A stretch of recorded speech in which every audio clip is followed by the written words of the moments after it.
देखिए, ग़ुलाम अहमद वस्तानवी अल्हम्दुलिल्लाह महाराष्ट्र के लिए उनकी हैसियत सर सैयद अहमद ख़ान से कम नहीं। जिस तरीके से उन्होंने इंजीनियरिंग कॉलेज, दूसरे इंस्टीट्यूट्स और ख़ास तौर पे जालना में जो मेडिकल कॉलेज दिया, all India institute of medical college research centre, ये नूर हॉस्पिटल के नाम से मशहूर है, जालना में है।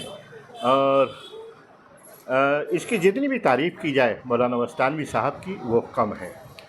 मैं जो बात करने जा रहा हूँ, हमारे एक दोस्त हैं हाजी सुहेल खान साहब। उनकी बच्ची ने अल्हम्दुलिल्लाह 630 नंबर नीट में हासिल किया और मेडिकल एडमिशन के सिलसिले में उनका जाना हुआ इस ऑल इंडिया इंस्टीट्यूट मौलाना वस्तानवी साहब के कॉलेज में।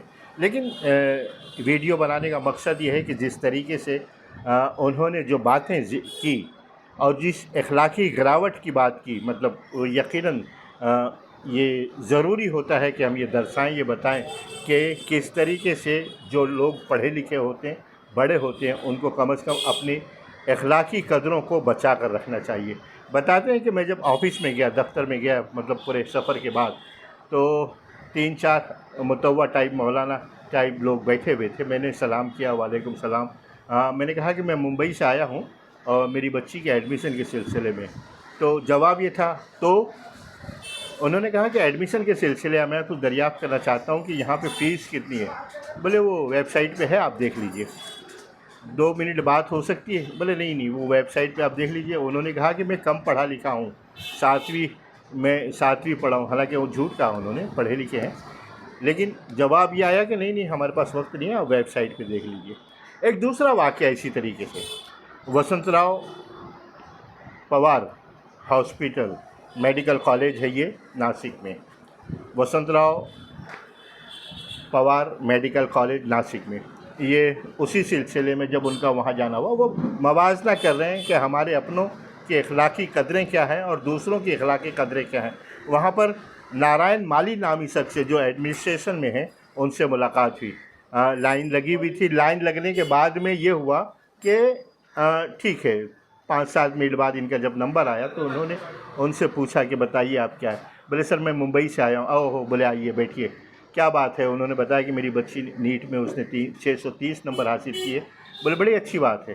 तो उन्होंने स्कूल का पूरा, वो कॉलेज का, मतलब पूरी सिस्टम्स जो है वो बताया, कितनी फ़ीस होगी, कितना उसका ठहरने का लगेगा, सारी चीज़ें बताई। और दिन के 2 बज रहे थे। उन्होंने ये किया कि पूछा उनसे कि साहब दिन में 2 बज रहे हैं, आप सफ़र से आए हैं और आपने खाना नहीं खाया होगा। तो बताया जी हाँ, मैंने खाना तो नहीं खाया, लेकिन मैं खाना खा लूँगा। बोले नहीं, आपको खाना मेरे साथ खाना है। वो कॉलेज की कैंटीन में गए, 100 रुपये की थाली आती है वेजिटेरियन, वो एक उन्होंने खाई, एक इन्होंने खाई। उन्होंने ये किया, नारायण माली साहब ने उनका फ़ोन नंबर लिया, हाजी सुहेल का फ़ोन नंबर लिया, और फ़ोन नंबर लेने के बाद में ये कहा कि इस कॉलेज में नहीं, महाराष्ट्र में जहाँ भी आपको ज़रूरत पड़ेगी, आप मुझको फ़ोन करके आप पूछें, मैं आपको बताने को तैयार हूँ। अल्हम्दुलिल्लाह हाजी सुहेल की बच्ची का एडमिशन, देखिए वो एक अखलाक देखिए नारायण माली का, जिसने खाना खिलाया, अखलाक से बिठाया, अच्छी बातें की और आगे भी मदद करने की बात की। और उसने एक बात ये कि फ़ीस के ताल्लुक़ से जब बात निकली तो उन्होंने बताया कि यहाँ के हेल्थ मिनिस्टर का आप लोग शुक्रिया, एजुकेशन मिनिस्टर का आप लोग शुक्रिया अदा करें कि उन्होंने लड़कियों की फ़ीस माफ़ कर दी। ये सारी बातें हो गई।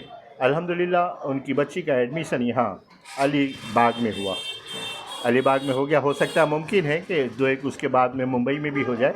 उन्होंने फ़ोन किया नारायण माली साहब को। नारायण माली को बताने लगे कि साहब मैं मुंबई से हाजी सुहेल, जो जिसने आपके साथ खाना, आपने जिसको खाना खिलाया। अरे बोले आपका नंबर सेव है, बताइए। फिर उसने मतलब वो सारी बातें बताई। बोले ये नहीं, आइंदा भी जब भी मेरी ज़रूरत पड़ेगी मैं इस ताल्लुक़ से आपकी रहनुमाई करने को तैयार हूँ। देखिए, एक वो अखलाक हमारा अपना, वो पढ़े लिखे लोग जो ज़िम्मेदार हैं उनका तरीक़ा क्या था, और एक वो नारायण माली, उनका तरीक़ा क्या था। यकीनन हमें इस तरफ सुधार करने की ज़रूरत है। हम बड़े बड़े अलीगढ़ जैसा स्कूल तो बना लेते हैं, लेकिन वो अखलाक आप कहाँ से लाएंगे। आप जब ज़िम्मेदारों को बैठाते हैं, मैं मौलाना वस्तानवी साहब से गुजारिश करूँगा कि आप वहाँ पब्लिक रिलेशन के लिए एडमिनिस्ट्रेशन ऑफिस में जिन लोगों को बिठाते, कम से कम दूर दूर से जाते हैं लोग, 24 घंटे 48 घंटे का सफ़र करके, आप उनसे कम से कम बात तो सही करिए, एक गिलास पानी तो पेश करिए। ये सब अगर नहीं हो सकता तो क्या फ़ायदा आपकी अच्छी तालीम का जब आप एक अच्छा इंसान नहीं बना सकते। अस्सलाम वालेकुम।